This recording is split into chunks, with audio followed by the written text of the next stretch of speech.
And this is Byrd. It's the Kirk and Byrd Show, and we are blessed to have with us today Dwight Vick. He's a 757 legend, Virginia Tech All Big East superstar legend, and he's founded and is the runs Vicktory Life. And there's a whole lot that goes with that. So Vicktory Life. He also has the podcast Vicktory Life, and he has a podcast with his cousin Michael Vick. It's the 757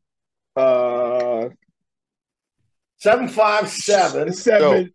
Vic 757 show. And this is the original Vic. This is before Michael. Michael this is the original Vic. Yeah. Right. Welcome to the show, Dwight. What's up, man? Hey, listen, look, for real. I said this before we started it. I'm going to say this again just to go on record and say I'm honored to be on, man. I do a lot of different things, but seeing y'all platform grow and blow up, I love the post-high school game interviews. I saw the interview with Sam and the Battlefield kids, the coaches from Richmond, 804, 757. But most importantly, even though I'm a 757 guy, I love the fact that y'all are showing a lot of attention and love to the Northern Virginia high school kids and athletes because, you know, over the last 20 years, this area has grown, obviously, because it's Northern Virginia, but just blowing up. I was one of those guys, I was kind of ignorant because I was biased, and I moved up here in 2000. And over the last 20 years, man, there's been some beasts that I've been a part of their journey. So thank you for having me both on, man. I'm glad to be on. Oh yeah, no doubt, man. Look, I remember reaching out to you as we were starting this thing, man, and so look, I appreciate those things, but you have inspired a lot of people, and you do it the right way. So I appreciate any and everything you say about this show. And again, you're blessing us by being on this show. So a couple of things.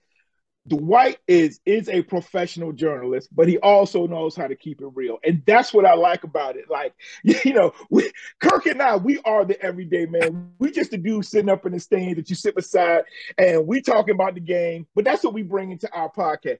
Vic, you actually have credentials. You have, not only can speak it, but you can write it. So we want to use you, first of all.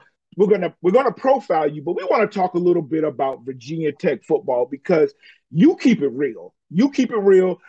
Where some people out here, they're either too far on this extreme or they're too far on this extreme. Where everything Tech does is lovely, or on this side, the world is falling. It's over. So fire the coach. So tell us, what do you think about Virginia Tech football and where we are right now?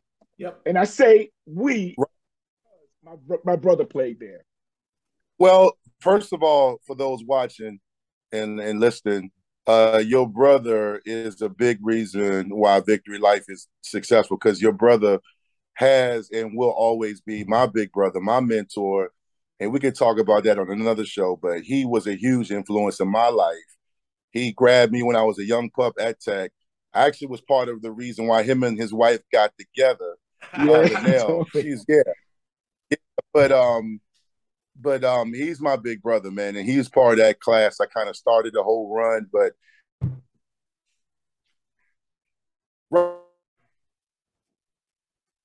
froze up a little bit. Virginia Tech is in the, I did the last 5 years. Liberty, JMU, and ODU have taken advantage of UVA and Virginia. You see JMU's ranked now. You see ODU is getting a lot of talent. Yeah. That Fuente and his staff overlooked. And if they didn't go to ODU or Liberty or William and Mary, they went to Pittsburgh. They went to Wake Forest. So, we got to get back to that. That's obvious. But right now, I love the energy around the program. It's just we got to get some depth and some more talent, some more Melendez Birds, right, and some guys like that. Because the reality is that we're fighting, we're playing hard, but we're just right now we'll be fortunate to win 5 or 6 games. They're going to play this weekend because it's a rivalry game and it's at home. They're going to play Miami tough. But what you see right now is the residue of the previous regime where a lot of your best talent is up for the Heisman at Tennessee and Hendon Hooker. At Tennessee. Yeah, that's hard to swallow. Fabian Robinson is killing it at Kentucky. And Trey Turner would have been there, but he decided to go ahead and graduate and try his luck in the pros. And then Khalil Herbert is in the pros. And you have a lot of guys, if you look over the last 4 years, that, left and hit the portal or transferred. And it wasn't because of playing time. It was a culture that existed. And now Pry, who's my guy, he was there 3 years with me as a grad assistant. Right. Okay. Yeah, he's going to get them right. It's going to take time. Fans are impatient. They're restless, but a rebuild and getting the right culture takes time. And in this day and age with the NIL and the fact that Virginia is no longer the best kept secret, you're now recruiting against guys, the big boys, the Alabamas and Ohio States, because, Rusty, when you were playing and Kirk, when you were down there, Virginia was always great, but you had Lawrence Taylor, Ron Springs, Mel Gray, you had Eric Hunter, you had all the guys, but you didn't have social media. So they still went out of state or they went in state. But now everybody's about Virginia. And it's not just the 7-5, it's the 804 to 703. So right now, Tech is a program that's rebuilding. But I'm not ashamed to say I'm a Hokie, because I think right now the staff he's putting together and the players he's got, he's got some guys. I was talking to my cousin Mike Vick the other day, and we both feel like help's on the way. I was glad to see against a better program right now in Pittsburgh, we didn't quit, that they kept fighting. They ended up getting blown out late in the game, but it was a 2-game. So Tech will be all right, man, but I'm not as upset as I was the last 3 seasons. Yeah, man. Oh, I remember back in my 20s and 30s, back when you got things going, I would stay upset for 2 or 3 days. I would stay upset for 2 or 3 days. But now, this is our first rebuild, because Beamer built it. Beamer built it. And this is a rebuild. And I was doing some research before, and you're talking about 6 10-win seasons for a program that does not rank in the top 25 for brand, does not rank in the top 25 for football revenue, does not rank in the top 25 for facilities. And that gives some credence to what an unbelievable job Frank Beamer did. Imagine if Frank Beamer was at Alabama or LSU or Georgia. So I concur with you, Dwight. I think that that was the best Tech look all season. I thought, Grant Wells looked pretty good. And I think Malachi Thomas, kid from basically the Georgia-South Carolina border, and then the line came together. And, Coach Pry in his press conference talked about it. But one point of question I want to ask you, do you think Beamer's success will ever be topped? You know what? That's an actually great question. I'm going to say this. And I told you guys before we started recording this show, I watch y'all stuff. I do. I subscribe from like 2 or 3 of my different platforms, and thankfully you guys tagged me. And I'll just say this, and we're talking about how the Peninsula District has changed, and then the 7-7 and all these blowouts in high school football. One thing I want to touch on, this is going to answer the Beamer question. You won't see Tech will get back on top, and they'll go to bowl games, and they'll win. They'll have a chance to play for conference titles, and hopefully, I think maybe, fingers crossed, they can maybe sneak in the playoffs because it's expanded. But the consistency and high level of play, you won't see that ever again in regards to the coaching era. And what I mean is, there's a golden era for different generations in profession. But if you look at it, now that I'm older, in my 40s, I look back, I'm like, good God, I played in a district that featured Coach Kaz, Tommy Riemann, Mike Smith, Bill D, then Sexton, and then basketball, you had Brower, Katufas. You had all these guys that stayed 25, 30 years, 22 years. I don't think we'll ever see that. And the same thing, and you won't see another Bowden. You won't see another Beamer. You won't see another Coach K, Roy Williams, and Dean Smith. So I think Pride, because him and Mike Young seem to be good fits in Blacksburg. I think Coach Pride, because he knows how to build it and he's learning, and he was there when it was built. I think he could definitely get us to a level where we expect to be. But that run, just the keeping the coaches that Beamer did. Beamer was great at managing the personalities. You're talking about alpha male players and alpha male coaches. It is very difficult to keep Todd Grantham, Bud Foster, J.B. Grimes, Brian Steinspring, and Billy Height, Coach Kavanaugh, all those guys and Coach Gentry, all those guys together, and they want to be there. And they turn – fans don't realize a lot – and I forgot some names, the jobs they turned down. So in a lot of ways, you won't see that ever again. Now, does not mean Pride will be successful. And I'm not even being a homer. You guys know I'm not that. It's just that it's just different in building a program, and it's also harder to keep guys there. Like, I mean, even Clemson, I thought Venables was a new Bud Foster, and he left. Clemson's still in the contention for a championship, but you see Venables left, and he's struggling right now. He's in the hot seat in year one. He sure is. I'll tell you who else is going to be impacted, and I've noticed this just the last year or two, is Penn State. They lost their offensive and defensive coordinator. ODU's coach, came from Penn State, and we've got, Brett Pryor. But I've seen Penn State, like, they're struggled against some teams, this year and over the last couple of years, because they're losing some great coaches, and people just aren't going to stay there. Like Joe Paterno had people on that staff for 20 plus years. Yeah. And that consistency was key. Yeah.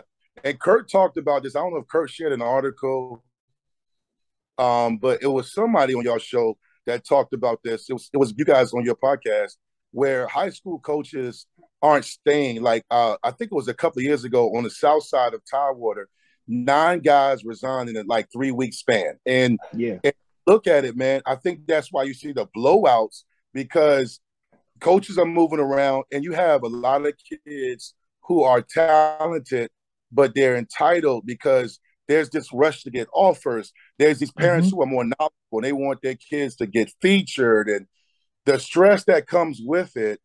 I don't think I talked to Bud Foster. I know he won't mind me sharing this. He was on one of my Vicktory Life Legacy Spotlights.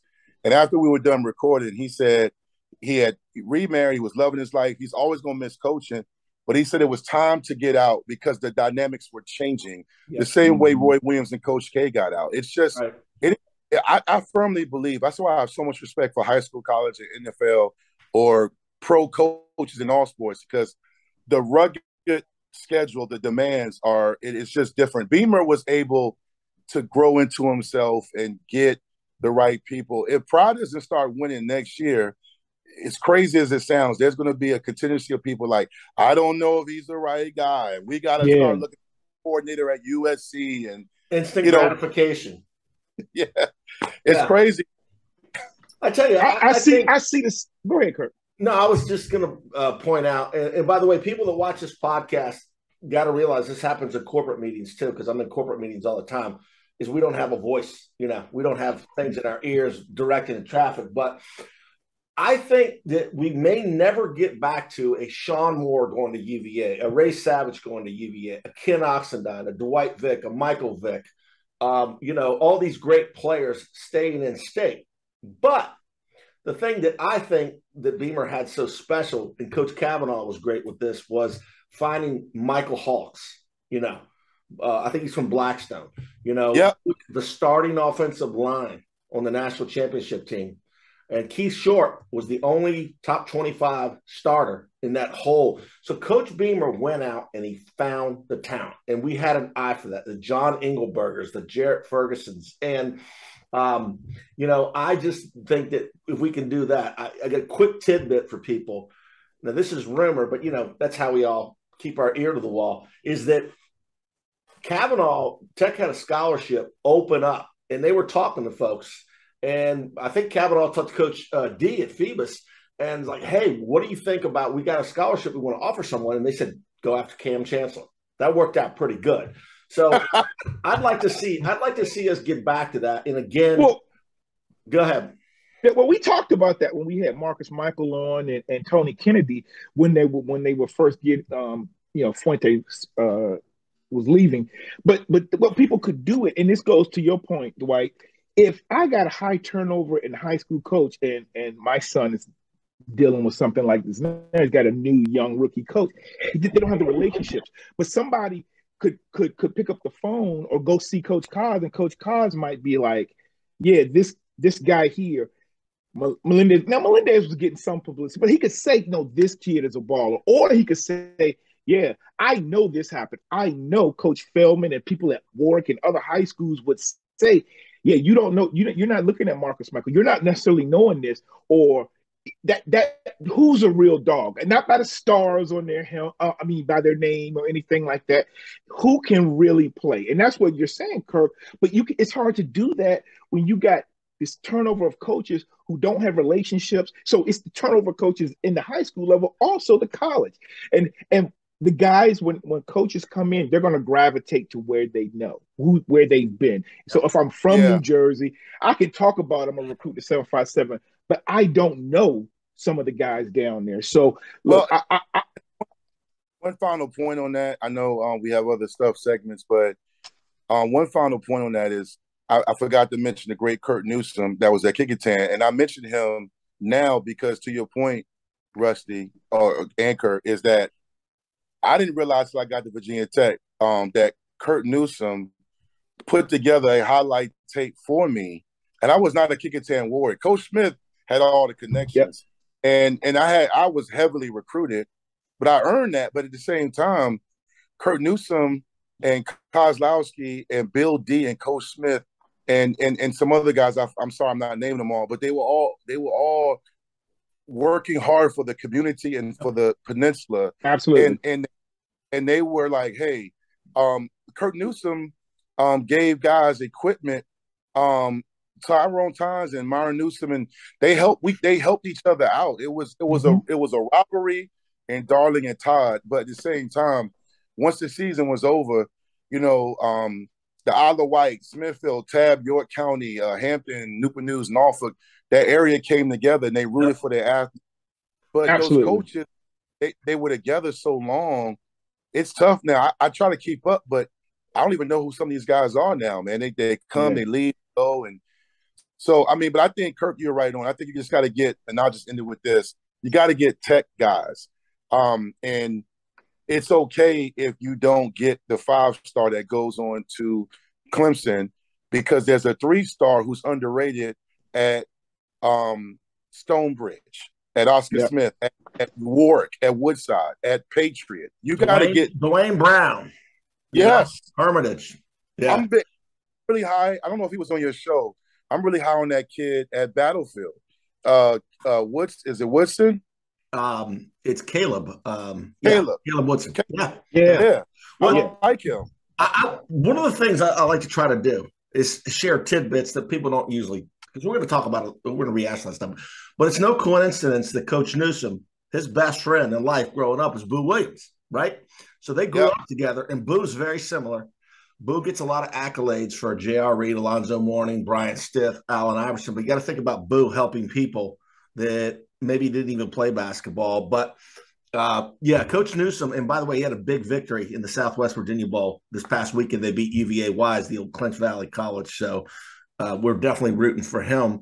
But and that's a good point that you bring up, because people helping people. I know Coach Smith has helped also some players from other high schools, where we sent out film and things like that. But all right, so let's transition to just talking about Dwight growing up, same hometown as us.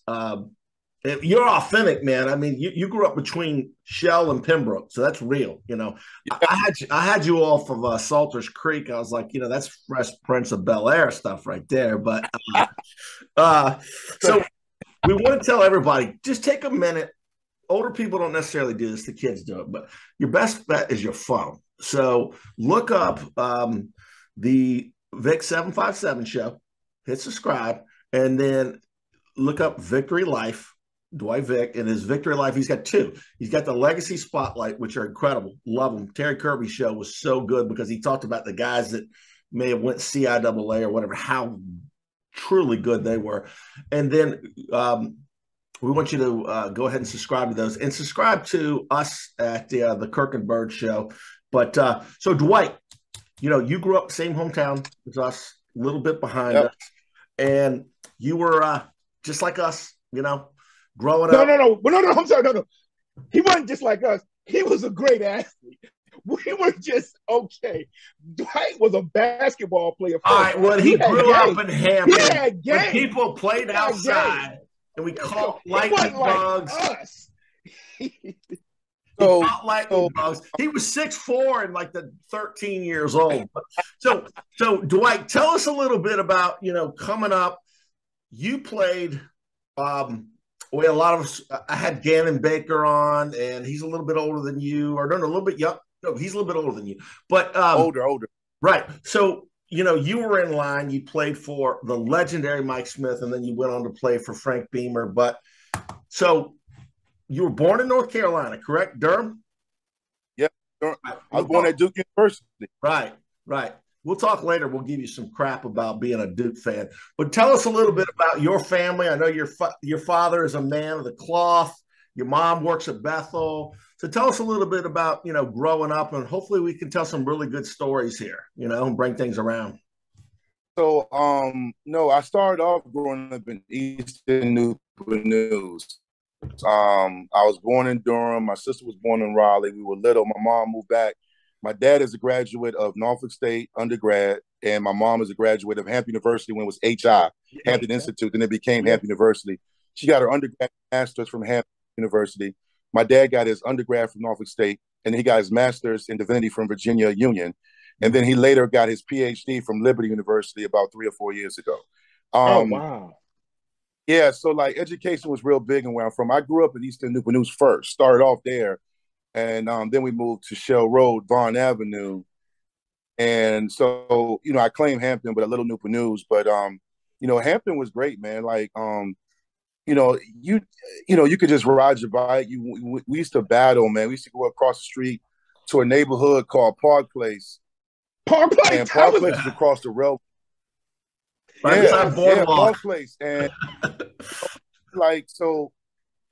Vaughn Avenue, Shell Road was crazy because we would ride our bikes to Park Place. We ride our bikes to King Street Court, where you saw all the great athletes playing. Jermaine Golson and all the guys that were ahead of me. Nikki Reed, I saw her playing up there. And I was a youngin' looking at them like, yo, I wanted to be like them. It was like what you see in a documentary. And Hampton was great. It was great living.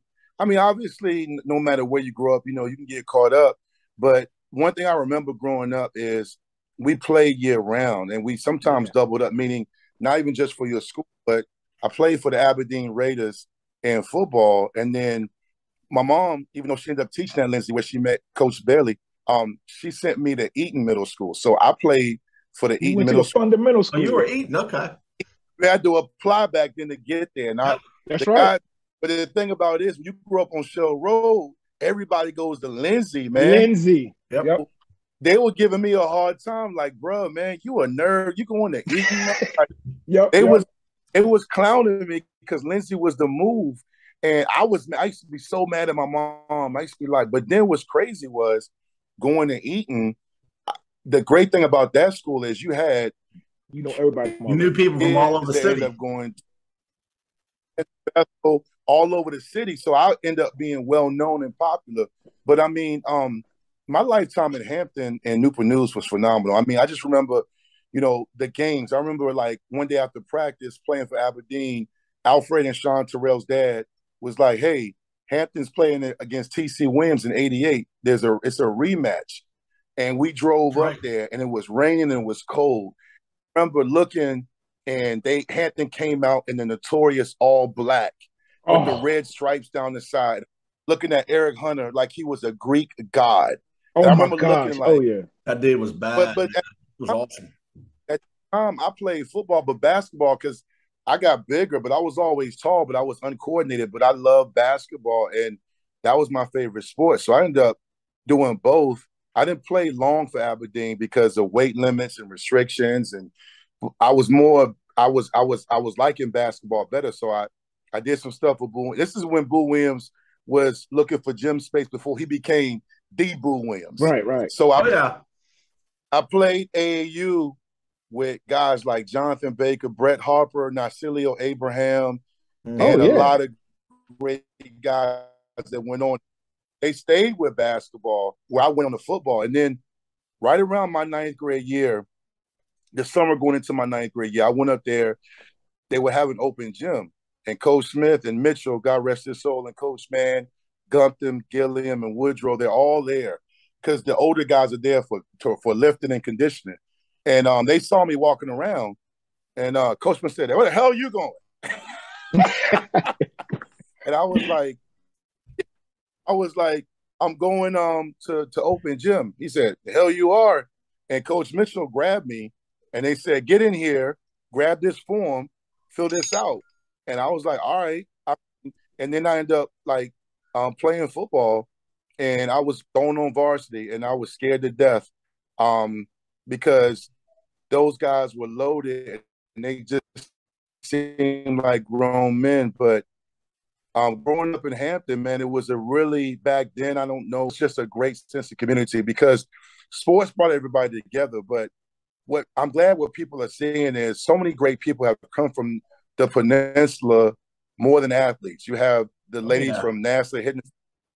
You have Frankie Faison, who's from Newport News, the actor. That's right. You have so many. I mean, my hero and mentor, Dr. Melendez Byrd. I mean, this is a guy that is a professor. He's one of the best speakers I've ever known. Had a huge influence on my life. To me, what I love about Hampton is, you know, guys like Coach Bearfield from Aberdeen, the great Boo Williams, so many people, Diane Limerick, a trainer that was from Minchville, Hampton. You got so many household names that are heroic people, ministers and educators that if they saw you acting up, whether, you know, they grabbed you and talked to you. So like, because back then, you know, we went anywhere and everywhere to compete. They were like, you be in school, and they were like, yo, everybody going to Fort Monroe today to hoop. So you were like, what? Everybody would go to Fort Monroe. Hey, yo, Thursday, everybody's going to Langley. For real? Oh, no, they're going to be out Phoebus. So you know, I didn't have a license in my junior year, so we found a way to get up. We piled 17 people in 2 cars to go and play football. And that's that. We didn't have the trainers or the Models or Dick's Sporting Goods. So playing at Park Place, at Fort Monroe, at Langley, at King Street, I was going against guys as a sophomore and freshman who were 26 years old that were in the military. I was going against guys that were playing at Hampton and Norfolk State. And you didn't run your mouth either, man. You didn't run. No. Hey, yo, and you didn't call foul. That's right. And so when people talk about growing up, I get emotional. I take pride in those life lessons because, you know, I'm in this single family home now because of what I went through in Hampton and Newport News. And when I went through was a great thing. It was just great. Like so many great teachers and just great people that gave a damn about their kids and their community, man. We focus a lot on the Iversons and Ronald Currys because they're iconic, but there's so many great people from down there. Oh yeah, man. Let me tell you something. What you brought up, Dwight, it's just the memories. Like I was the same way. Like my brother and I, Lindes, we first lived off Shell Road and Maple Avenue, and then finally my parents, we moved over to Lee Heights across from Robert E. Lee. And I remember the first time I started playing football. Now, meanwhile, living in those 2 places, all I thought about was Hampton High School football. That was it. Those were my gods. But I remember just playing football in somebody's front yard, and it's funny, man. I felt like that front yard was so big, and I drove by there a couple of weeks ago with my kids, and I was like, oh my gosh, that was the touchdown. But I remember playing like against big. I thought they were big. Like I'm in elementary, and these were middle school and high school, and they didn't take it easy on you, man. They would be popping you, but man, it was just football was what we did. And I'm gonna tell you, man, you lived in Hampton and Newport News. My brother and I, we lived from there. We moved to when my parents got separated. We went to we lived in Armstead Apartments and went to Cooper. Armstead. Oh yeah, we lived in Armstead Apartments for a number of years, man. And so I went to Cooper kindergarten. Okay, so we went to Robert E. Lee and Cooper, but when we moved, we ended up playing for the Eagles. And that brought me to being good friends because I had on my team the Rocky Kroom, Craig Overton, Hurley Miles, Marvin Dickerson, Mike Alexander. Man, I had a lot of those guys that we were just close. We started playing that football together. And then, unfortunately, we had to move again. And we ended up in Newport News for a couple of years. But it created those relationships with the guys from Denby and playing. And I'm telling you, when I was in Newport News, they were all about basketball. Not that they didn't have good football players, but Newport News, man, you had those Ferguson, those Borg teams, Denby, Minchville. Oh, man. And dudes could straight ball. But I remember, like, whereas in Hampton, I played football every day at the bus stop all the time. Well, in Newport News, they were playing basketball all the time. Hey, Rusty, that's a great point because I think that's what I remember is that Newport News and Norfolk were known for basketball. Newport News, their football teams have good teams, but during the basketball season, they were elite. And Hampton had some teams, but Newport News, you knew you were going to have to go through one of them to win the district. Football, they had great players, but their teams weren't always on the same level as the Hampton schools. Yeah, that's a great point. That dynamic. By the way, your school probably broke that when Hampton won the state championship because my high school basketball coach was always like a Newport News basketball player special because you had Julie Kahn Gym in the East End, and that was more kind of conducive to like a Chicago or a New York. Guys would go down and you might wait 2 hours to run. But then Hampton, and that's one thing, Hampton. Kevin Swan. Kevin Swan. That's a good segue because Hampton is known as a football program because Brower, his son, Walt Brower, graduated with me. Hampton's got a really good basketball. And you, Dwight, you were a very good hoops player, man. You were a big man, probably forward, right? Yeah. I was on some teams that should have won state, but we ran into Tony and Iverson, and then those guys. I was part of a really special group that featured Damon Bako, Jamel Gray, Giuseppe Almore, Eric Brown, Tavian Garrett, Vince Bryson, Jonathan Baker, just really great people. JJ Galbraith. We were deep. Steve Pringle. And we respectfully, and I joke Tony and Chuck, especially Tony Rutland, when I see him or even on Facebook, if Damon doesn't hurt his wrist against Warwick, we win states. Now, Tony and Chuck will tell you different, but prior to him getting hurt, we had beaten them both. I mean, we beat them in the Christmas tournament in 83-80, and then we smoked them at Hampton University. The games were being moved to Hampton University. Speak on that. Yes. That's why I say it was a very special era, the golden era, because games were moved to Hampton University and at Holland Hall. Yeah, I was going to ask you, was it Holland or the new place? It was Holland. Yeah, it was Holland. The convention center wasn't built yet. And then for the championship, it was moved to the Coliseum. And I remember warming up, and I'm like, good God, like, it is like a pro game in here. And, the thing about it is that it wasn't like the other teams in the district weren't good. Denby was loaded. Kickintan, Morocco and those guys. I mean, they were great. I mean, we had 5 or 6 teams, but playing basketball, I always joke, and I joke when I'm serious. My heart was with basketball, but my body and God said you have to marry football because of my broad. And as I got older, I put on weight, but I love hoops, man. And I was a contributor, but I mean, you got to think, man. Ferguson had Antoine Smith, B2, aka Marcellus Harris. Aaron Brooks averaged 16 points a game. They had Antoine Smith, who ended up being a CIAA Player of the Year 3 straight years. Antoine Darden, and all those guys also play receivers. You got 6'2", 6'3", 6'4" receivers, and they all went, to college, D1 and D2, and they were in our district. Denby had a kid named Barnes that went to Howard as a tight end, Howard University. So you can go down the line and look at different schools, but basketball, I think the thing that I look back now, because I watch your shows, and I was talking to Dr. Bishop, the principal at Patriot, and Coach Sherman about this Friday night. I was at the Unity Reed Patriot game. I was actually on the track on the sideline, and we were talking about how there's only like 3 guys in the entire school that play 1 to 2, 3 like multi sports. Right. Where yeah, that's a shame. When I was growing up, you know, Phoebus had guys that played Phoebus, Kickingham, Bethel, Hampton. Everybody played. Some played 3 or 4. Sean Hamlet was one of the best safeties I ever played with. He also ran track, played basketball, and played football. He played 4 sports. Dwight, you are an example of what my brother and I always talk about when we'll see these kids that they want to put all their energy into basketball. They're like 6'4", 6'5", great power forwards in high school, and maybe they could play that in college. But we're like, if that dude just played football. So look, but I'm always happy to see those guys because you got that foundation. Look, I've coached the last couple of years. I've coached youth, middle school, and coached a lot of 7-on-7 for the high school.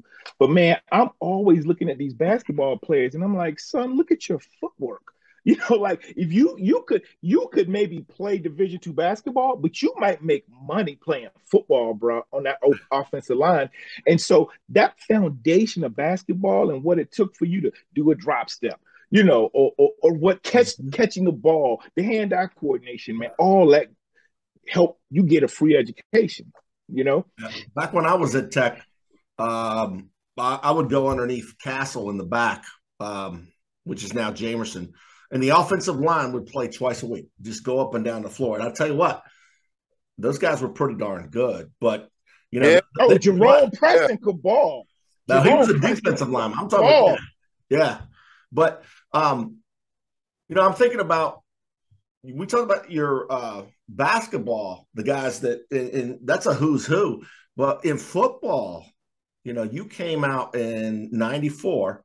And that was Irish year, and Morocco Brown was let's talk about football. You had Morocco Brown, and you came out in a year that was one of the state of Virginia's best years. You had Poindexter, Dwight Vick, you had Oxendine, Parker, Tony Morrison. Aaron Brooks. Yeah, Aaron Brooks. Aaron Brooks. Really, really good year. Talk about that year you were coming out. And let's talk a little bit for Hokie Nation about, you know, recruiting, because, you know, you were at a very prestigious school. People have been going by Queen Street for a very long time checking out players. White Stevenson, Chris Hamburger predates Coach Smith. That's going back to the old Suey Eason days. But why don't you tell us a little bit about the football and the high school environment when you were playing in, you know, those classic battles, you know, with Hampton and Phoebus and those type of things? Yeah, that was a special time because I started to realize I was part of something special, bigger than myself. So you started to realize, like, man, I'm with some really good players. So, like, I'm going against some really good players. First of all, Morocco Brown led his team that year in 94. They knocked us off as far as a district. We lost to them and Minchfield. They ended up playing for the district. Minchfield hadn't beaten us in forever. I don't think they had ever. 76. Yeah. And then they just beat us this year for the first time since 94. So, you know, Morocco led Kickingham that year to the district title in football, basketball, and baseball. Wow. And the Brown family, Milan and Marseille, are one of the best sports families in VHSL history. And I know that's a lot because that goes back to the 60s, 50s, and the 70s. But you're right. Iverson, my only regret is I wish he didn't get locked up. I still have an issue with that because I would have loved to get a chance to play him again. At the same time, Iverson probably would have. He was just a winner. He was elite. But it was special, man, because my sophomore year, I got interest. But, you know, I was just a first-time starter playing with some really good guys. And then all of a sudden, my junior year, I started getting mail from everybody, from HBCUs, Pittsburgh, Notre Dame, Boston College, Oklahoma, Miami, Florida, JMU. I mean, you name them. I was getting interest, and then I was getting offers. And then my senior year, you know, Clemson and Georgia Tech was on me hard. The school that was recruiting me the hardest was Florida and UVA. And ironically, Tech fans get mad. but Virginia Tech was not they weren't the Hokies now, which is why we became that. Right. I knew what Antonio Freeman and Cornell and Antonio Banks were doing and William Yarborough, but I kind of was looking at them, but I wasn't on it. And then UVA was recruiting me. There were a lot of good linemen that year. Me, Robert Hunt, and the kid at Phoebus named Charles Bostic. Yeah. Charles was a really good lineman. We were all two-way linemen. And Robert Hunt played at Minchfield. He had a lot of offers. And he played with a guy that went to Boston College named Malcolm. I think Malcolm Williams, whatever. And we were all just trying to figure it out, trying to see what this other person was going to do. There was no, we all going to go to this school together. But the one thing that happened was UVA kind of cooled on me, and they started focusing more on Robert and Charles Bostic. They liked me. They were still recruiting me. Tom O'Brien was my recruiter. And I'll say this on y'all platform, y'all show. Tom O'Brien was a great coach for the great George Wells. He's a great coach, but I didn't really care for his recruiting. Like, he was very smug and very matter of fact, like Coach Kavanaugh. But O'Brien, when Coach Height told me, anytime someone, and this is good for anybody watching this, anytime a recruiter throws a lot of shade continuously on another coach or program, be wary of them. Yep. And Coach O'Brien, because Tech had just come off the 9-3 season where they won the Independence Bowl. Yep. And he asked me what I liked. And I named a lot of schools. The moment I said Tech, he said, well, why would you even consider them when they just got lucky? And then I said Howard. Now, my mom and dad are proud graduates of HBCUs. And he was shocked when I said Howard. And he said, Howard, why would you want to play in front of maybe 10, 12,000 people? And I was like, So I got off the phone and I told my mom and dad, and my dad was offended. And I was like, you know, kid, I didn't really know, but now that I'm older, I understand why he was mad. So the schools recruited me with Clemson, Florida, Georgia Tech. Every school I liked, a coach or a recruiter left or the staff got fired. And here comes Tech, plugging away, Coach Height, and them plugging away. Coach Height did not normally recruit the Hampton. No, he did not. That's right. It was the only year he recruited that area, and then he went back after my year and went back to the Mather. So he recruited me, and Coach Height, he is a G. He's a primary reason that Beamer and them had the success. And Coach Height he just was. I loved our conversations. And Florida was on me hard. My dad really wanted me to go to Florida. He liked NC State. Florida was calling me from the Sugar Bowl. And that's when they were playing for national championships. Yep. And they were the game was Spurrier? It was Spurrier. Yep. Son was recruiting me. And they were calling me. And I liked Florida. And I remember watching them play Florida State. It ended in a tie. It was a game that ended in a tie. And them and Florida and Tennessee, all the games were big. But contrary to popular belief, because everyone considered Coach Mike Smith a UVA guy. It's not true. He loved UVA because him and Welsh were great friends. But he had no beef with Tech except for what happened with James Wilson when they messed his qualifications. And he said, I wasn't there, but the rumor has he said, don't come back, whatever. Well, I was the first Tech commit and signee in 94. The last commit out of high school. Out of high school. Right. Last one that did it before me from Hampton was Leslie Bailey in 1985. Leslie Bailey. Yeah, he was there when I got there. That was a bad dude too, man. So Leslie Bailey signed in 85. And then after the thing with James Wilson, nobody was going from Hampton High. They were all going to U. Yeah. I didn't realize that. Yeah, I broke the trend. I knew that. I know you knew, Kirk. And when I signed with Tech, it was because Beamer and Height. I came home one day. They started the game momentum. And Coach Smith was always in the office when school stopped by. So I would meet with the college coaches in his office. He never intervened. He would just sit there. He'd get up and leave with his walkie-talkie, come back. He would process the recruiting visit with me before I got home. And then I remember after basketball practice, I came home. My little sister, we're 3 years apart. We're close. My sister, Kim, said, I'm from Hampton. She said, there's 2 white men in the house. I was like, what? So she was like, yeah. She said, what did you do? Did you get in trouble? I was like, nah. So I came in the living room, and it was Coach Height and Coach Beamer, and the meeting went really well. It was my first time meeting Beamer. I had been talking to Height, and he told me, we got a plan, and we want to get you. We are, we're looking at Ty Washington. We're looking at Ken Oxendown, Marcus Parker. I knew about Tony Morrison because he was a big 2-time star athlete at Indian River. Yep. So I was in love with that. And they just were talking about the momentum, and they just snuck in there, and when I took my visits, them, East Carolina, a few other schools, it just felt right, man. And Tech just did a great job letting it happen. It just happened organically. And when I signed with Tech, all of a sudden, I was the first signee since 1985. So almost 9-10 years go by, and I signed.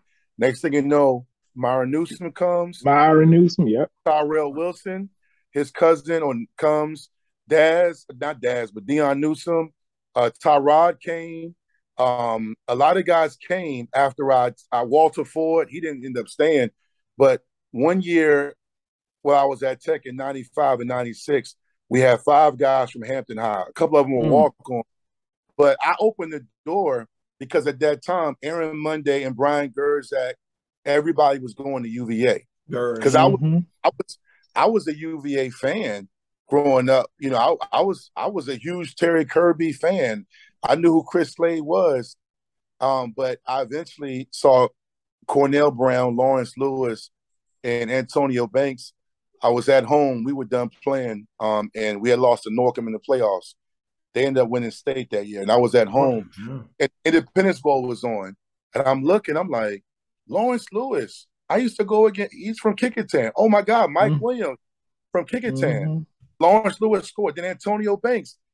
I used to go against Banks for 2 years at Warwick. I'm like, Warwick, yeah. I'm like, yo, these. So then I was like, I'm definitely taking a visit there, and I go on a visit, and Beamer just struck gold, man. He did a great job of empowering his assistants. And he also did a great job of really making sure people felt comfortable. And he just knew who was the Tech guy. Who hosted you, Dwight? Huh? Who hosted you? Lawrence Lewis from Hampton. From Kickintown. Law Lou. And, yep. Law Lou, we call him Law Lou, but Lawrence Lewis, man, was part of one of the best defensive lines in Virginia Tech history. I know those things are always debatable, but if you go back and look at those, right. But the visit, it was crazy because we went to some parties and we hung out. But I went and saw them play basketball that Saturday. Back then, they were in the Metro. You know what? That was in 810? VCU was in the Metro at that time because Kendrick Warren, who was my boy, I remember we came to Tech and Kendrick was, man, I was talking so much smack because my brother was in grad school at the time and Kendrick Warren was killing y'all. Yeah, man. I mean, I'll just remember, man, Kirk, I can't, I know you can probably relate to it. I don't really get involved in the UVA, Virginia Tech back and forth, unless it's just my boys that went there. It's friendly trash talk. It's fun. But Tech was the right school for me, and I had a lot of respect. I had so many friends and ex-team and guys I loved that went to UVA, and I love the fact that during that time the Tech UVA rivalry was really, really good. Yep. I think the key component was you had a strong contingency of in-state players. And if they weren't from in-state, they were from that surrounding North Carolina, D.C., Maryland area. Jermaine Powell. Yeah. No, that's great. I'm going to have you verify something. I'm fairly certain it's the truth, but didn't Tech, this is back when we could do the private jet. They didn't have to fly commercial. Didn't Tech send a private plane for Ahmad Hawkins and Daryl Smith, and they didn't get on it? So funny. True story, yes. I know it's true. We had a private show. Ahmad Hawkins, if you guys follow me, for those watching, Ball Hawk and I are extremely close. He's UVA's version of me with the media stuff. Yeah. And host Twitter Spaces together.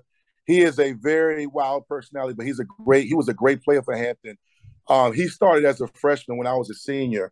And Juice was one of those great Hampton High running backs, along with Chris Ricks and all them, when they were winning states. I remember I talked to Coach Mitchell, And, you know, the older guys, the Coach Mitchells, the Kozlowskis, and the Coach Smith, they don't just throw out compliments. I remember Coach Mitchell said that guy Juice, a.k.a. Daryl Smith, was arguably one of the best backs in Hampton history. I looked at him like he was on crystal meth. I said, hold on. I said, what? Coach Mitchell didn't blink. So Coach Kavanaugh, you know, because I hosted my cousin Mike Vick, you host and you match up with people, Right. whether there's or you know, you're from the same city, or, you know, you can really, you know, I was a great recruiter. I was a great host. I usually closed on all my guys. And and we're at the airport waiting for them. Me and Myron Newsom. We were going to host Daryl Smith and Ahmad, and Myron Newsom and I were all from Hampton. They knew who we were. We're friends and ex-teammates. Myron didn't play with Ahmad, but I did because Myron's a year ahead of me. Myron went to JUCO in Butler Community College and transferred to Tech his last 2 years. And Shelly Ellison also is another guy I played with that was there. So we keep waiting for the airport. We're at the airport waiting for the plane. This is before cell phones, so we're looking at our watch. Oh, yeah. Myron's like, yo, Myron ain't patient. Myron's like, I'm getting ready to go. I don't know where these fools at. And I'm like, man, what's going on? So, you know, we end up waiting. I found out later when I saw him, and he talked about this on one of my legacy. He was on there with Marcus Higgins, and he said that he wanted to come. He said, but his grandmother, because he was a really good track runner too. His grandmother said, you honor your commitments, and he didn't want to track me for Coach Hamilton, so he didn't get on the plane. And Coach Kavanaugh, if you know Coach Kavanaugh, he was a big time recruiter, but he was pissed, and he called Mike. Said, we went back to campus. Myron drove me back to campus. We went up in the athletic department, and we told Coach Cav, I'm giving y'all the clean version. He was like, what the hell? Yeah. And, you know, I don't know what would have happened. I think Ahmad went to the right school because, ironically, this is a sore subject for me because me and Ahmad are close. That's my brother. My senior year, on senior day, we're 29-7 against I know. UVA. Killing them, man. Killing them. I am running my mouth so hard. I'm talking trash to former Crabber, Donnie Green. I'm talking trash to Dingle, Patrick Kearney. Poindexter didn't play that year. He was my same year, but he had hurt his knee earlier that year. Oh, okay, yeah. I was talking to everybody. And, you know, Terrence Wilkins, man, and Aaron Brooks, who I think is one of the most underrated quarterbacks in UVA and VHSL history, got hot. And Ahmad Hawkins caught the winning touchdown. Ironically, in 1998, the last time UVA beat us there. Right. And they beat you at Tech, right? Right. And they shouldn't have. That's that year, 3 games. Temple, which I drove to Tech and back. That was a big upset. Nick Sorensen started in place of Al Clark. Yeah. And how about UVA, but the Syracuse game where the play before Donovan McNabb threw that, our guys were hitting him so hard that he was vomiting in the huddle. Those were glory days, man. Melendez and I were at the Aaron Brooks game, and I'm friends with Aaron's uncle, Coach Brooks, Richard Brooks, who used to coach at Menchville. And so I was a big fan of Aaron Brooks, but I wanted Tech to win, of course. But Melendez and I were like, darn, Aaron is ball. Yeah. you know, ball. Aaron is just one of the best quarterbacks, man. I think, respectfully, I'm not one to do controversial statements, but like you said, I keep it real. I think Aaron Brooks got blackballed, you know, as his career ended because he made some statements about the NFL and how they treated the Saints with the whole hurricane situation. And after that, it was never the same for him. I think he got out of the league a few years after, but in high school, but especially at UVA, I mean, when he got hot and he got in the zone, he was great. And I think if you go back and do the homework and look back at his time with the Saints early on, he was great. I mean, he was putting up numbers, led him to the playoffs. Aaron was special, man. But that UVA, like Kirk said, that UVA loss on senior day for me hurt. But the one that hurt probably more was Syracuse because we were up big in that game too. Those 3 games we lost leads, and if we beat Syracuse that game, we go and play Florida in the Orange Bowl my senior year. So, but at the same time, if we don't have those 3 heartbreaking losses, I don't think the '99 season happens, because everybody came back minus me and 5 other seniors. So when they came back, they knew how to win and finish. So you have those tough life lessons as you're building a winner, and that's what it's all about. Yeah.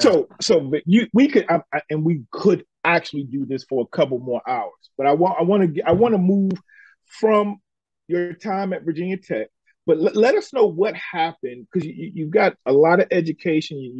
Your parents gave you that foundation, and it was important. So tell us, though, as your football career at Virginia Tech is winding down, what was next for you? Did you get an opportunity to play any professional ball, education-wise? What happened next? Yeah, so I was supposed to. There were scouts that were interested in me. I remember seeing that practice. I had a good pro timing day.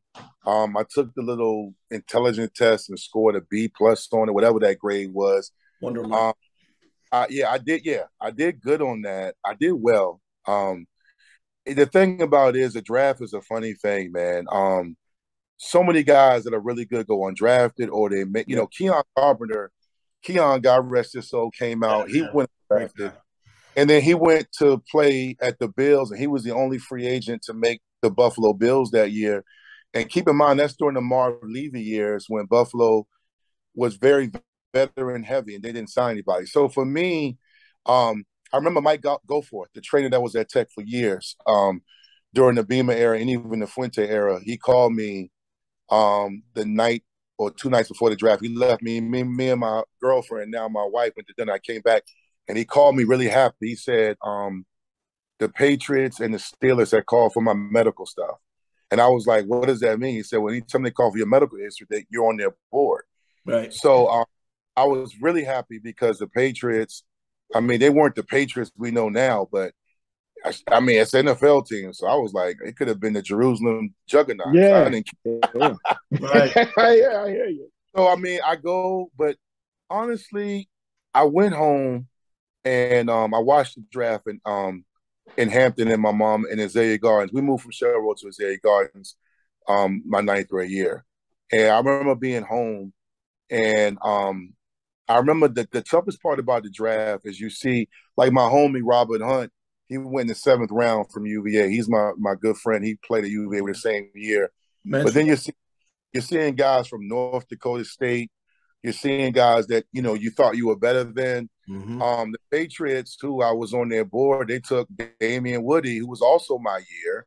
And he was on those great Patrick Henry Ashland teams. That's right. And he also played at Boston College. So they saw him up and close. So I went undrafted. And one of my best friends and roommate, though, Derek Smith, went in the 5th round to the Washington, then Redskins, now Commanders. So he got drafted in the 5th round.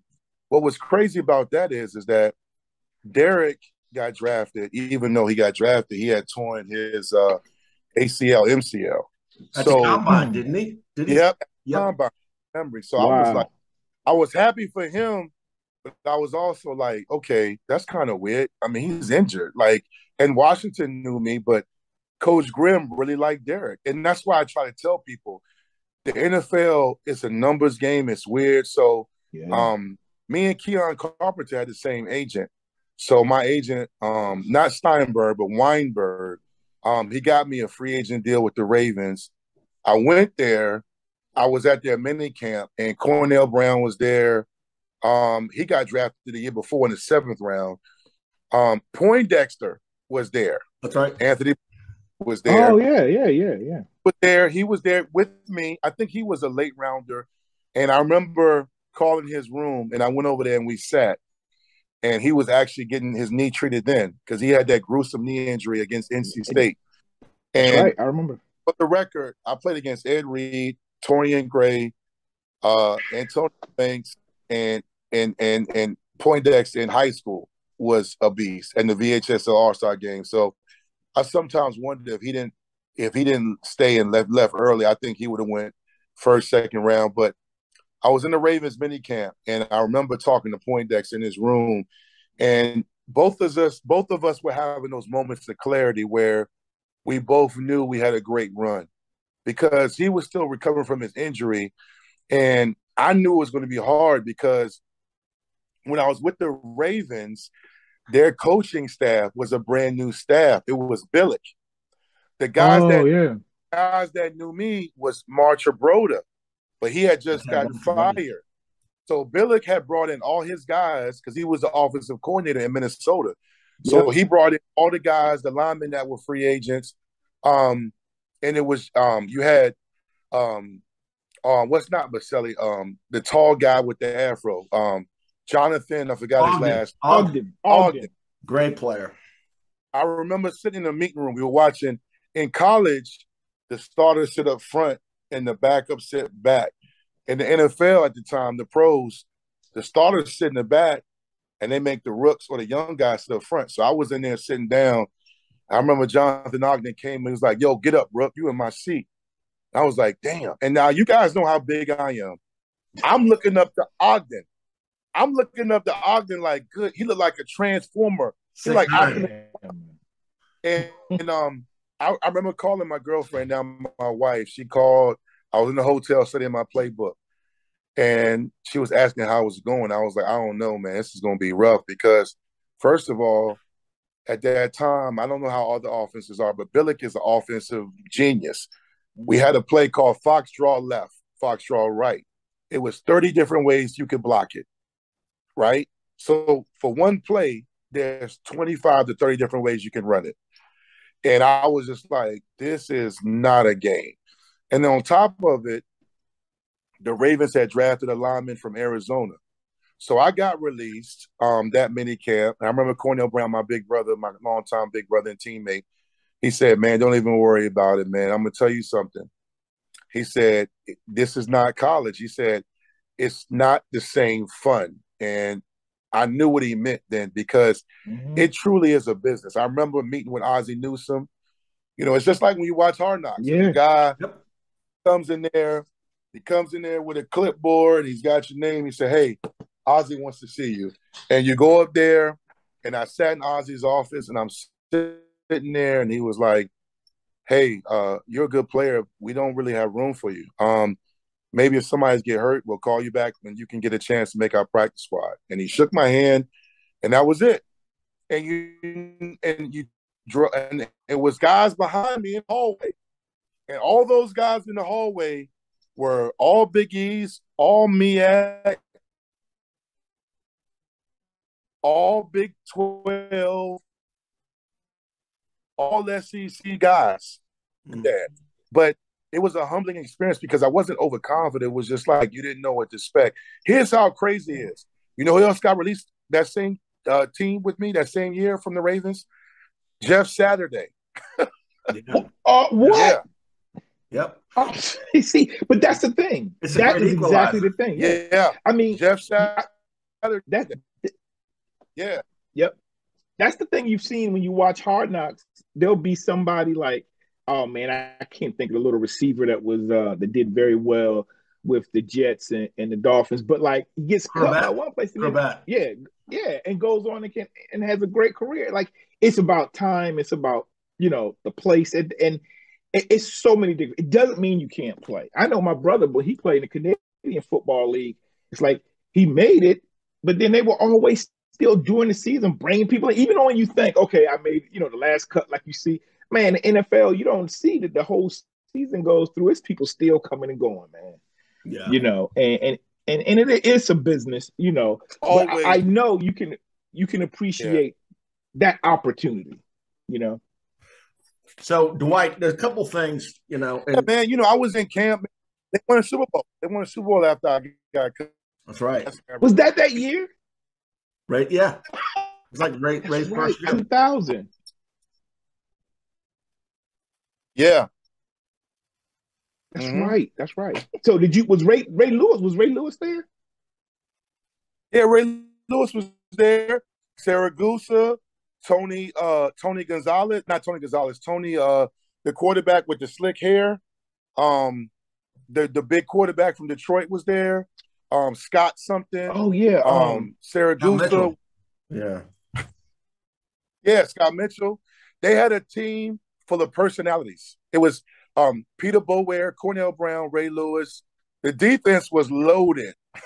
Yeah. Clearly, yep. That was one of the greatest defensive teams of all time. How was it in trying to when you're in minicamp and you're going against those guys? How was that? Was it just a whole nother speed? It's not so What was that much, experience like? Be honest with you, I was never scared to go against those guys. It was just one of those things where the biggest thing when you're trying to make an NFL or NBA, especially NFL, not so much NBA, I can't speak on that, is reps. When you're trying to make it, put the guys they really want to get the reps, whether you're a lineman, receiver. If you're trying to make a team, the biggest thing you need is reps. So I only got a few reps in the practices against the Saragusas and the Boaz, because you don't get a chance because you're a free agent. It's like being a walk-on in college. That was a big. I mean, you do know. I mean, to your point, Rusty, the speed is crazy because these are pros, man. So the thing about it is, when I got released, I mean, everybody in the NFL camp, everybody there is good, like really good. Yeah. Yeah. Yeah. But the fact that you were there tells us just how good or how great you were. What happens after that? Well, your life. I want to get into what you're doing now, Vicktory Life, and then I also want to talk a little bit about your son. Yeah, and I was going to your bring daughter. That too. You're producing some athletes. That dude can rebound. He can rebound. So, let's go. Now I want to work through Vicktory Life and then some of the great things you're doing with that, and then talk about your family. So I tried out for some other teams. I did arena ball. Norfolk. The first year with the Norfolk Nighthawks. Wow. It was their first year in existence. It was run by Bruce Smith and Kenny Easley, one of the best safeties in NFL history, and a Tyrone, Virginia guy. I was supposed to play Arena 1. I got drafted by the New England Seawolves, and then Arena 1 went on strike. So I did Arena 2, and I had a great year with the Nighthawks. It was a who's who. Tony Morris was on that team. Jay Clark from Norcom. Kenny McDaniel, Norfolk State was on that team. The kick returner from UVA, Petey, was on that team. Oh, yeah. Playing for the team in Georgia was Aaron Sparrow. That was in that same league. So there was a lot of talent in Arena 2. And I'm forgetting some guys, man. My guy Nate Daniels, who played at Fairfax High School. That's right. And then also a guy named Silas Demery was there. His son just committed. His son is a basketball player, just committed to USC. Oh. So I'm trying to get back. I'm trying to get back in the league. I'm doing arena football. I'm trying out.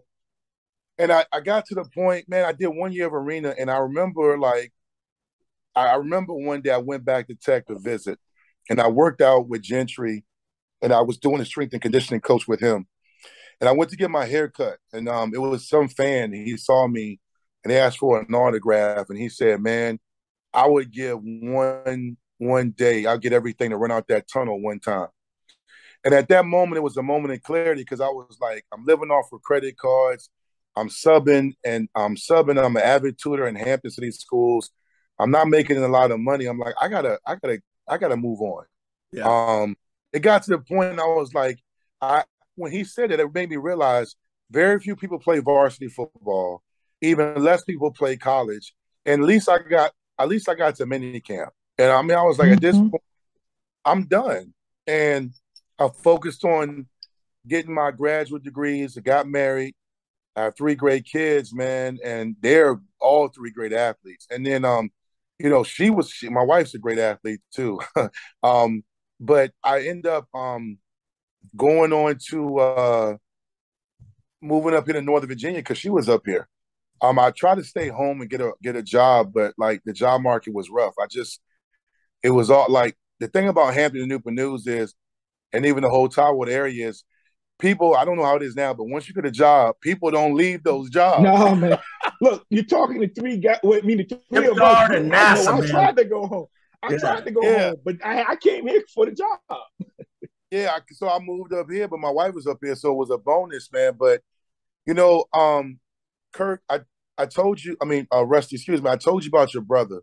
Your brother was one of the first people along with my mom and dad that told me you are more than an athlete. So when your brother was working at Heritage and they won a state championship with him as a defensive coordinator, your brother, I know you guys can coach. Your brother can coach his tail off. Yeah. I came and spoke to. He would have me come and speak to his players on bye weeks and off season, and then he said, "Listen, you're a great speaker. You can make money in this." So every chance he got, he would give people my number. So I ended up speaking at Norfolk State. I ended up speaking at Howard. I ended up speaking at high schools, assemblies, and then I ended up speaking at graduations. And I just kept doing it. And then he said, "You can do this as a business." So even though when I was at Tech, I started thinking about my life after sports. I ended up going back to grad school, going to Liberty, getting 2 masters. And then I ended up getting a licensed therapist because, I always wanted to help people, and I'm big on mental health, man. And we don't have enough time in the show, but it all came together with Vicktory Life. Before that, it was a business called College Prep where I started. That's right. But Vicktory Life, man, it just all came together, man. And it was a vision that came to me long before it actually came to fruition. But it was people like my parents and Melendez Byrd, Dr. Byrd, and most importantly, my wife. What I didn't mention earlier was the week of the NFL draft, as it was approaching, I'd already done the pro time day, and I'm waiting to see what's going to happen. She let me borrow her car to drive to Hampton and watch the draft. And she said, and it took courage for her to say this. She said, "I think you are a hell of a player, and I think you should get your name called." But she said, "I think if you get drafted, you're only going to use the NFL for a platform on what I'm doing now, and that's helping people." Yep. So he had the courage and the conviction, and God spoke through her. And it's been a wild ride now, man, because I do so much. Like, it's not just my podcast, but I get honored and I get all these accolades. I guess I do. Sometimes I look and I don't even know how I do it, but it's because of my passion for life. So I'm probably getting more attention and more notoriety now than when I played, but it really worked out great. Like, even though I wanted to play in the NFL, I didn't feel as bad because things started to happen for me after I started moving forward towards my professional career, man. So now I'm a father of 3, as you guys mentioned, and I'm out here running my mouth on all these different radio shows and my podcasts. And, I'm speaking at Patriot High School in November. I do stuff at Unity Reed. I got different – I'm probably at every school except Freedom, and that's just because I haven't been able to connect with them. But I do a lot of speaking engagements and mentoring and counseling and empowering youth and families. So that's just what I'm doing right now, man. That's what's up, man. I kind of condensed it all because I don't want to take up all the time on that. But, I'm just out here, man. Like, I wear many, many hats, not just the one I'm wearing tonight, but I wear a lot of different. Sometimes people say, "Man, what is it that you don't do?" Man, Vic, I'm gonna take Mike. Dwight. So you are, much like so many other people. Like, you're doing these things. You're in the community, and you're just doing them. And it's just what you do. Like, nobody's making you. Like, I have a passion for mentoring and speaking. And my brother and I, it's funny because he's been doing it.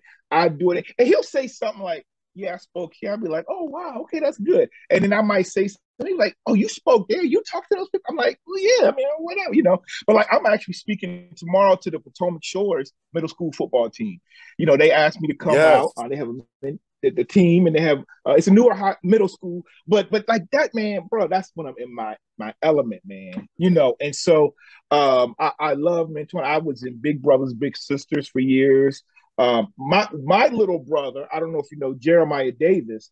I was mentoring him for years, and he went on to play at Penn State and be the head coach at West Potomac and Herndon, and he was on the Westfield staff, and now he's at Loudoun County. But he was my little brother. Like, he's been on our show a number of times, and it's just, man, when you're doing those things, and clearly, it's just like I guess I'm helping other people, but man, they're blessing me, man. And so, man, you are doing it. I think I know what my brother might have done spending that time with you. I know now that's being multiplied out because you're blessing people, and that's what it's all about, man. There's kids I know, like I remember talking to you, like I remember I didn't know you, but I knew about you because my brother would always talk about, hey, yeah, Dwight Vick, that's my man. And he would tell me, he was like, Dwight's up there with you. You need to give him a call. And I remember your daughter, I think your daughter was running track, and I was coaching track out with Dale City Light. And I was like, hey, Dwight, what's up, man? So we were talking. Yeah. They ran for the Mustang. That's right. So, man, I'm just glad I got this chance to really know you. And again, I saw what you were doing with this. I saw what Kirk was doing. And man, I tell you, I love my job I have in the government. I love all the things I'm doing. But people were telling me for years, Rusty, man, you should have been, because people would call me Kornheiser. I mean, not Kornheiser, Michael Wilbon when we both went ball. And so they were like, man, you need to talk about this stuff. So when I saw what you and what Kirk were doing, man, it's just been a blessing. But I'm glad, man. It's an honor to me when I can go to the Patriot basketball games and I can sit by you and I'd be like, yeah, I know what, And you called us early on, man. You were like, Rusty, you got Jay Golson. And I was like, yeah, I do. He's crazy, but it got you to call me. Yeah. Well, Jay, you know what? I will say this. Jay is great and he's entertaining. At first, I didn't understand his method to his madness because I thought he was just. Oh, he knows what he's doing, man. Jay knows what he's doing. Yeah, because like now, I'm not gonna lie to y'all. If I see him up there with y'all, I'm gonna watch regardless. But I'm definitely gonna watch when he gets on. And you know what? I've talked to him a few times, and he really does care about kids. Yeah, he does. A good guy. Yeah. And I like you. I totally understand because I listen to it. I'm like, some of the stuff he's saying, I'm like, bro, I could check you on it, but not on the show. But I definitely check him on it. So a lot of times I'm like, nah, bro. Like I know your experiences. I know this, but you're off on that. But I love these debates because that's what we do, man. Like if it wasn't, I mean, we have this platform, but we were doing this anyway. We were doing this anyway. Look, as we close, and we're gonna have to do a part 2 with you, bro. As we close, let's get into a couple of things that people may not know about the great Dwight Vick. Dwight, so tell us a couple of things. Like I know your cousins with Michael Vick, and it's not about him, but what are some of the people that or question we have is who is in Dwight Vick's phone? Who can Dwight Vick text and they'll hit him back? And we might be, and look, they don't have to be famous. It could just be somebody that's interested in you. But who is somebody you can text and they'll hit you back? And I will be like, no. Well, besides Mike, Brent Pry, Frank Beamer. Yeah, okay. Those are obvious, though, Dwight. Let me give you an example, Dwight. I know, that's what I'm saying. I don't. But no, we had Darren Fullwood. No, this is the beauty of that is there are people that you just know they're your boys, and you don't think of it that way. We had Darren Fullwood on, who graduated from Bethel, went to Navy, and actually played in Frank Beamer's first win. And he's high up in Amazon, and he was like, I could text Jeff Bezos. So I mean, that's the kind of obscure thing we're talking about. But no, the names you provided are solid, bro. Like, how about entertainers, Dwight? You got any musicians or actors? Nah, I mean, when I go places, especially tech stuff, I take pictures and get a lot of autographs. But I'm a humble dude. Like I know of people. Like I've been places where I've talked to them and hung out. I mean, I've been around. I mean, they're mostly athletes, and I talked to MC Light once or twice. But I saw that and I was like, I don't know anybody. I mean, Mike Vick, I know with the kids I mentor in Prince William or in Fairfax County, or even when I'm back home, I'll FaceTime Mike or I'll call him and the kids are like, yo. So that's pretty much the only guy that kind of still, people go. And I probably, after we're done recording, I'll probably think of somebody and be like, dang.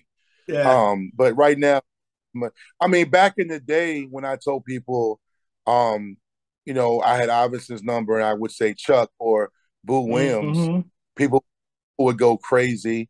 But I haven't talked on the phone in a long time. So, yeah. Speaking of famous people, you saw MC Light. This is, and I don't know if you ever heard this story, but man, when I was a senior, Bethel was playing Hampton, and at the game, Hampton was playing at Bethel. And mind you, I was great friends with a lot of those guys. One of my best friends growing up was David Keeter. And I don't know if you remember David. He was a really good basketball player for Hampton High School. He was a good baseball player, and so we were really good friends growing up. And because when I and you talk about Lindsay, when I lived over there in Lee Heights, I looked up like to the Lindsay athletes like they were gods. So I get you, bro. But David Keeter, I see David Keeter's mom. No, so this is the thing. I'm at the Hampton Bethel basketball game, and Rick James is at the game. Okay, I don't know if you ever heard. Rick James was at Bethel in the gym. So everybody was going crazy because Rick's at the game. And the game, people weren't focused on the game. They worried about Rick. Eventually, Rick had to leave. Like halftime, it was just too many kids. People were like, yo, Rick, let's smoke a J. So everybody's going crazy. And I noticed when Rick is leaving, because I actually had to go. I had to go to an appointment somewhere. And Rick is walking out. And I see all the bodyguards, and I see Davy Keeter's mom. I see Miss Keeter, and so I'm just walking there. They're getting in the limousine, and I say, "Hi, Miss Keeter." And then the guys, like the bodyguards, are like pushing her into the car and pushing me away, like, "Hey, get out of here, kid." So I'm like, "Okay, no, I'm fine." I was just wondering why was Miss Keeter with Rick James. I'm like, "Are they?" I don't know. So I'm walking to my car to the back of the Bethel parking lot. Man, this big limousine pulls up. The window goes down, and Miss Keeter says, "Hey, Rusty, I want you to meet somebody. It's Rick James." They were like, "Get in the car." And the bodyguard's like, "Man, we're sorry. We didn't know you really knew Miss Keeter." I'm sitting in the car. It's like Rick James, Miss Keeter, me. And he was so cool. Turns out Rick was dating David's sister, who was a model. And that was a great experience because I actually talked to Rick James, and he said my name back then. Back then, Rick was the man. That was a long time ago. That's my one thing. But I'm glad to say when it seriously on a real tip, when people say, "Who can you text? Who can you call?" It's people like you. It's Kendrick Warren. It's a lot. I mean, a lot of people that's just like, "Oh, those are my boys." I wouldn't even think about it, But if I tell somebody else, Dwight Vick, they'd be like, Dwight Vick. So yeah. I feel you, man. Yeah, I got one for you. I'm sorry, Dwight. I was just going to ask you. We always talk about music. I know you're a big hip hop fan. You like Wu-Tang Clan, but branch out. Like, what's some things on your Spotify or your Pandora that people might not think you have on there? Yes, that's a great. So honestly, yeah, I was just when I was waiting, but I'm a huge music person, and if people saw my playlist, I'm very diverse. I got a lot of 80s and 90s. I don't even know what it is. Is it rock but like I got like Tears for Fears and what's my Hall and Notes? Yeah. I still man. listen to a lot of that. I listen to stuff. What's that? You Remind Me, Creed, Stain, Coldplay. Yeah. Because I went to Tech, so when you go from Shell Road to Christiansburg and Blacksburg, you hear the diversity of music. So I got some 80s and 90s rock and alternative that I know. Like one time, my son was like, "Well, bro, what is that?" Because I mean, I got the Cars. Who's going to drive you home? Yeah. Okay. Man. Yeah. I got to see. It's hip hop, but I grew up in an era like y'all, where I'm younger than y'all, but I'm right behind y'all. Where MTV they played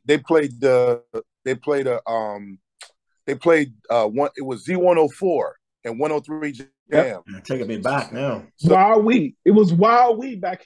And WRAP. Wild We. Now it's 103 Jam, but it was Wild We 103 back when I was a kid. Wild We. Wow. Yep. So, yep. Yes, back in the Frankies got it, man. Man, I'm gonna tell you, back then, you're right. MTV was an influence, but on Wild We, you could hear Madonna, Duran Duran, Billy Joel. Like that was all good, man. So I'm loving those songs, those artists, and it was just great music, man. I don't even like right now, my kids, like I don't listen. None of this mumble rap or what, I don't get it. But like if you're in the car with me, you're gonna hear old school and you're gonna hear Kirk Franklin. The gospel music today is on point. I like some of where I can tap my feet, with some hip hop gospel. Hey, Dwight, what about we always ask people about movies and what they're watching on television. I know you like from social media. I know you like Snowfall, and I know you're a big Wire fan. Wire's my favorite. What's your favorite movie? So also too for the shows, I want to throw in Ozark. I watched. Oh yeah. Wow. And back when Breaking Bad was popping, but the movie one is tough because I am a movie guy. The only movies I don't do is horror. I don't do horror. Me too. Same here. I get the point. I did watch back in the day horrors, but not this new stuff. I like docuseries. So I love Netflix docuseries on the Fab Five, the 30 for 30s, or but my movies, it's too many to name. I am a gangster movie. So it's it's funny. I was up the other night at 2 a.m. and Godfather 2 was on, and I stayed up and watched it like I had never seen it before. So Godfather, Goodfellas, all those movies, Donnie Brasco, at the same time, even the stuff, what's the joint with Leonardo and Jack Nicholson? The Departed. That's a great movie, man. Everybody dies. Mark Wahlberg. So Quentin Scorsese movies always get me. I love thrillers, adventures, and of course, comedy. So like anyone that knows me knows I love comedies, but those, I know I gave you like 9 answers, but if it's going to be a movie, if it's going to be a gangster thriller or adventure, or I just love those because I love the dynamics to see. My favorite show of all time with The Wire is The Sopranos, because I love the dynamic between the moral dilemma between a boss, his conscience, and his men, or even his women. Like it's like what The Wire showed is that it's not much difference between the police officers, detectives, and the streets and the gangsters. Yeah, yep. And so I get into it, man. Like I love the movies. One thing with COVID that really hurt me, that was a rough time for all of us as Americans across the world, but not being able to go to the movies. Like I'm a movie guy. So like I don't, because of my schedule, I do so much and my kids are active. I DVR or I watch stuff, stream it at night because I'm up late.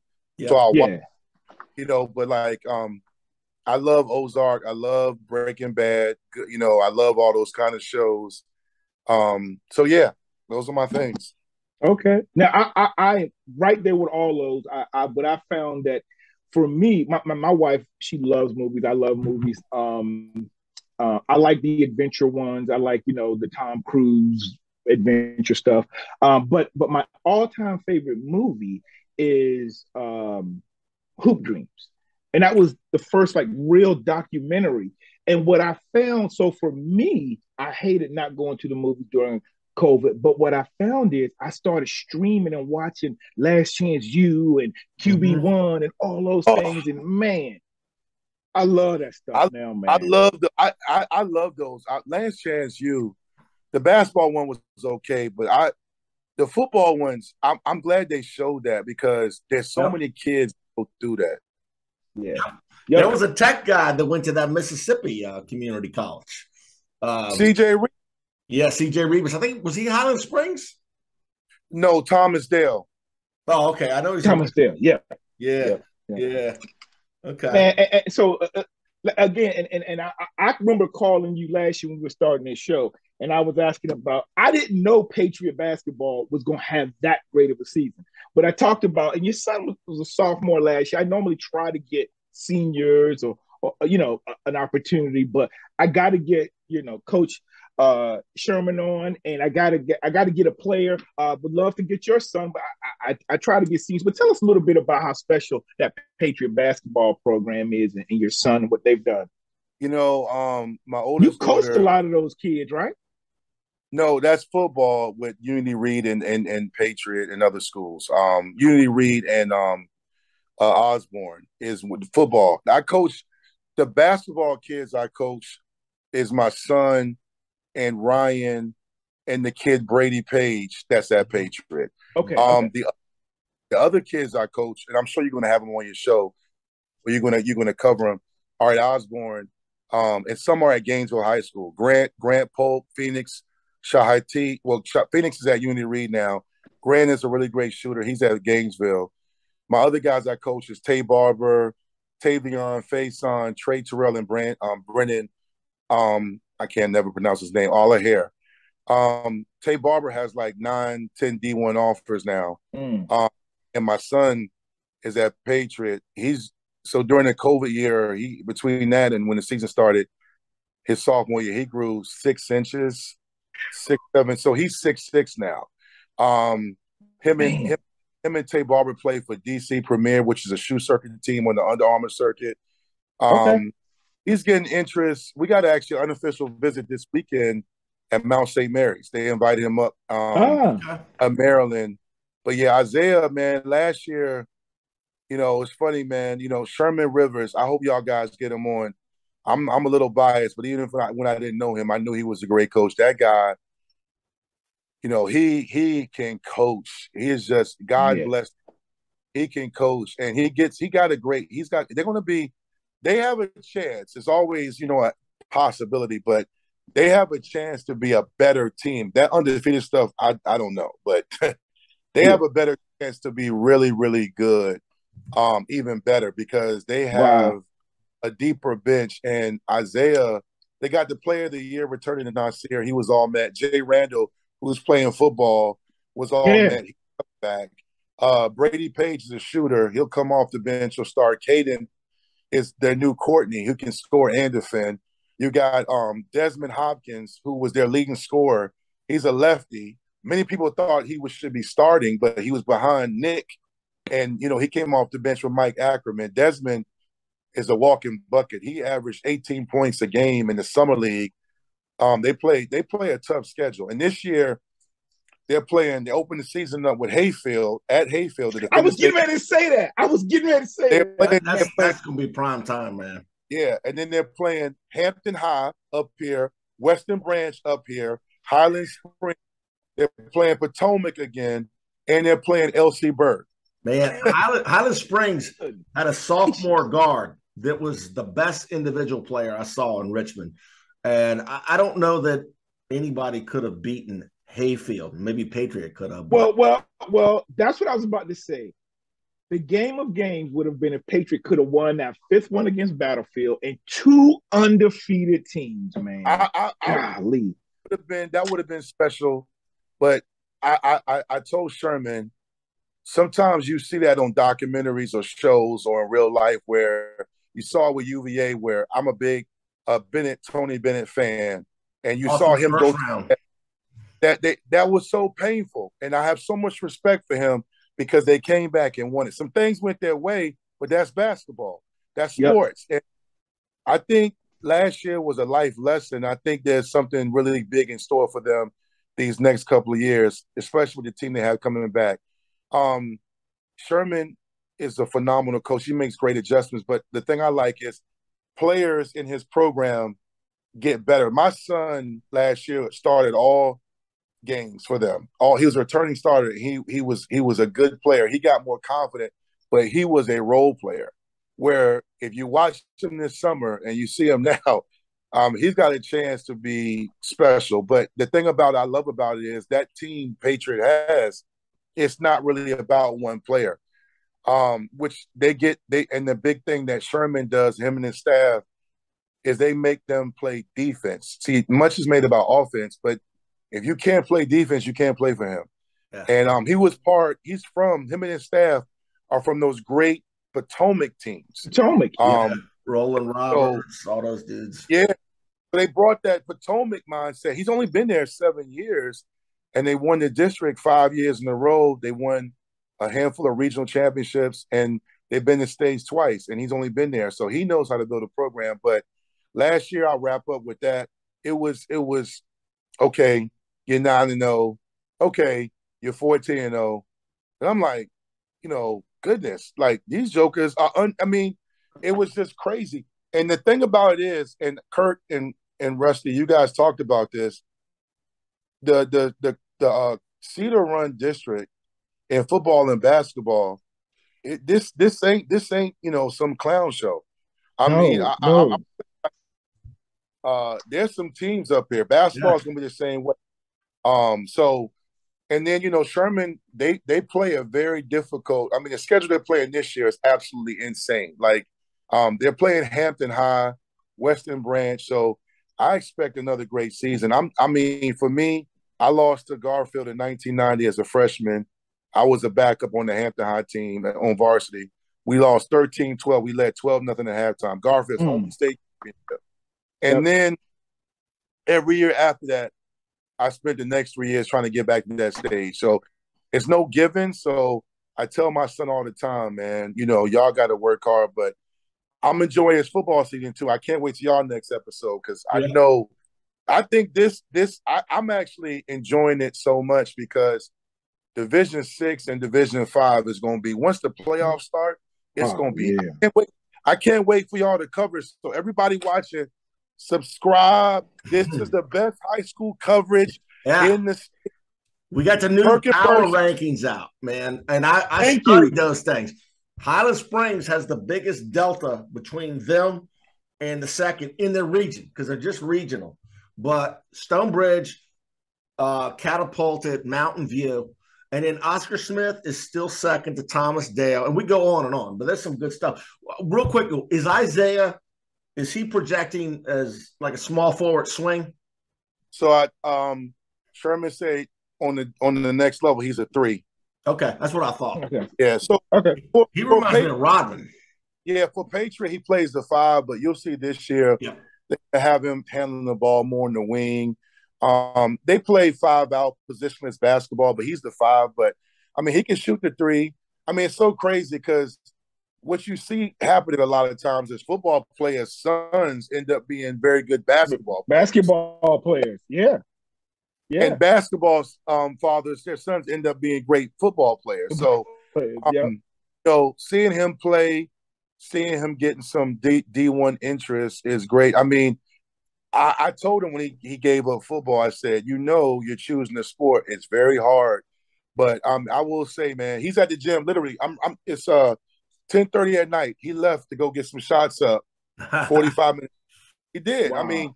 Wants to be great. He's playing for a great coach.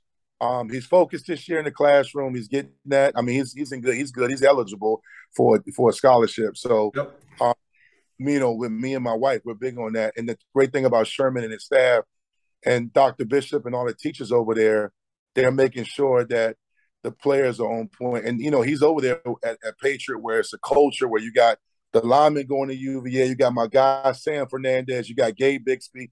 You got a culture of players in soccer, baseball, wrestling, where Patriot, it's expected you do something beyond high school. Mm-hmm. Yeah.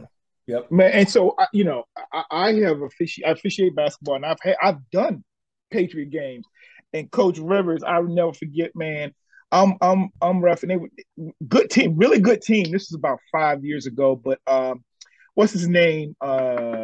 Jakar Moore. What is it? What is the kid Moore at South Carolina? Oh yeah, the lineman, the big lineman, the big lineman, right? So he played basketball, right? Right. Yeah, Jakar. Yeah, Jakar. So we had him on. No, we Oh had no, on okay, Rashawn never mind. Lee. All right. So this kid was actually a really good athlete, man. He didn't just play football; he was a good basketball player. But I'll never forget, man. He was killing people. He was fouling people, or then he get the ball and he would get fouled. I called him, but I will never forget. He's shooting a free throw, and I'm standing beside Coach Rivers, and he like, man, that's a Division I SEC football player right there, and he's real athletic. You're not giving him the call. I said, come on, coach. I could have fouled him out in the first quarter. How are you complaining about when people hit him? And I just laughed. I was like, come, this dude is, if he, and it was so funny, man. But they went on to beat Garfield that day. But they have had some athletes come through that program. And we're gonna drill into basketball too, because that's my favorite sport, is basketball. And I don't know, I feel like a circular, things are coming back around with public high school basketball. I don't think they'll ever be what they were, but they're coming back around. Well, we got Greg who from Hayfield, who just committed to American, and he won states last year. He probably had one of the best individual high school season in a while in Northern. You got his guard that's getting D1 interest. You got the kid at Colgan. He's class of 2025, Nate. He has a couple of D1 offers. You got Tay Barber that's got 9 or 10 D1 offers. I think my son, when it's all said and done, is going to get a couple or a few. I mean, you never know, but he's definitely on that right trajectory. And there's some other kids. So what's happening is, man, first of all, the DMV, Northern Virginia, Maryland, and DC basketball is crazy. I hope you guys do tap into that, because I love the football stuff, but basketball is my favorite sport. And it's such a long season. There's so much you can cover. And then again, you got over at Freedom High School, they got 2 great guards who are ranked in the state, Shamar and Tavares. Tavares plays for Kevin Durant, Team Durant. And you got Shamar, who plays with my son and Tay Barber. Like I mentioned, Osborne's got great guards that played for me, Tavion, Faison, and Trey Terrell. And Brennan, he's 6'7", and he can shoot. I saw him hit 7 threes one time in the middle school game. So, and there's some other guys. The kid at Battlefield, Hassan, just committed to Christopher Newport for basketball. Yeah. So, and Potomac has the kid to transfer back from Bishop Ireton. Aiden Harris. Yeah. Jake, he's got D1 offers.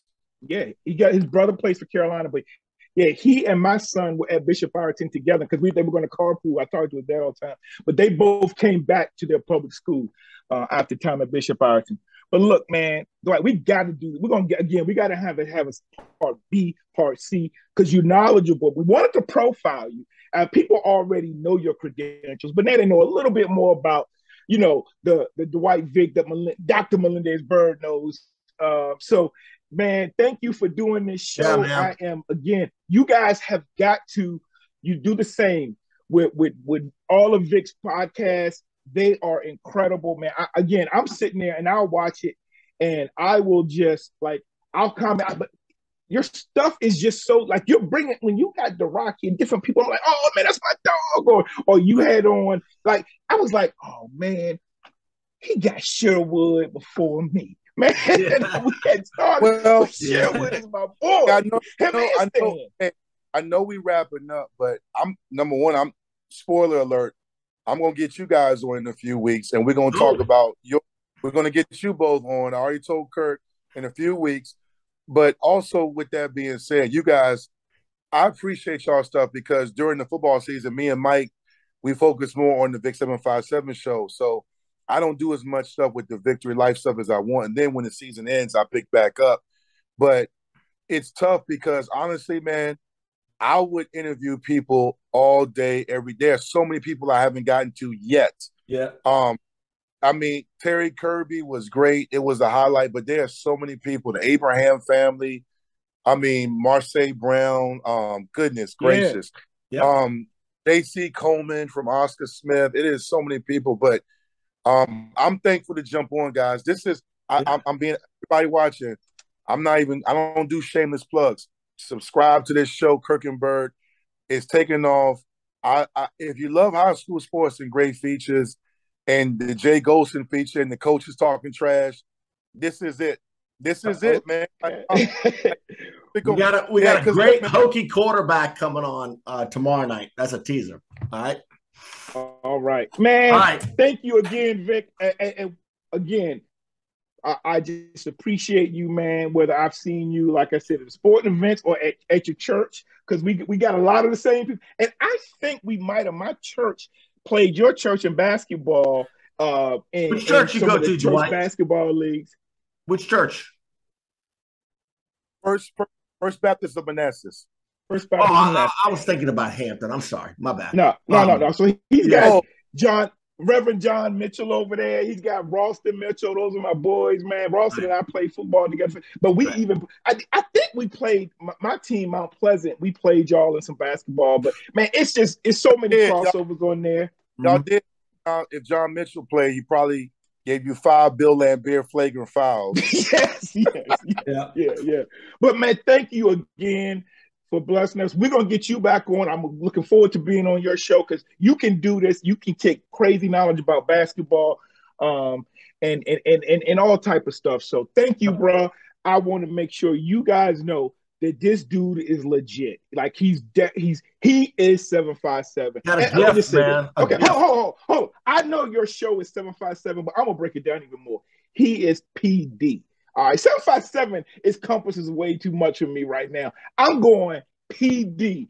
Newport News and Hampton, a little bit of Williamsburg, but the Peninsula District, man. If you could play in the Peninsula District for anywhere from the early 70s through the mid 2000s, you could ball. And that's one thing I think. I'm like, and play both. Oh yeah. So he's legit. Like when we had Darren Foolwood up here, he was talking about, man, when I went to Navy, it was nothing because if I could play with the Incomenius boys, I could play with the Britt boys, I could play with Rodney Howard, I could play with Carl Barker, I could play with Dee Van, I could play with all these dudes. Navy won't gonna be nothing. And that's how I feel. So, all right, Dwight. The fact you talk about it, the fact that I played against Linwood Lumpkin and Leslie Bailey as a 10th grader, I was looking up to the guys that inspired me. So, man, thanks again. Dwight Vick, such a legend. Thanks again, bro. This has been the Kirk and Byrd Show with Dwight Vick. We are out.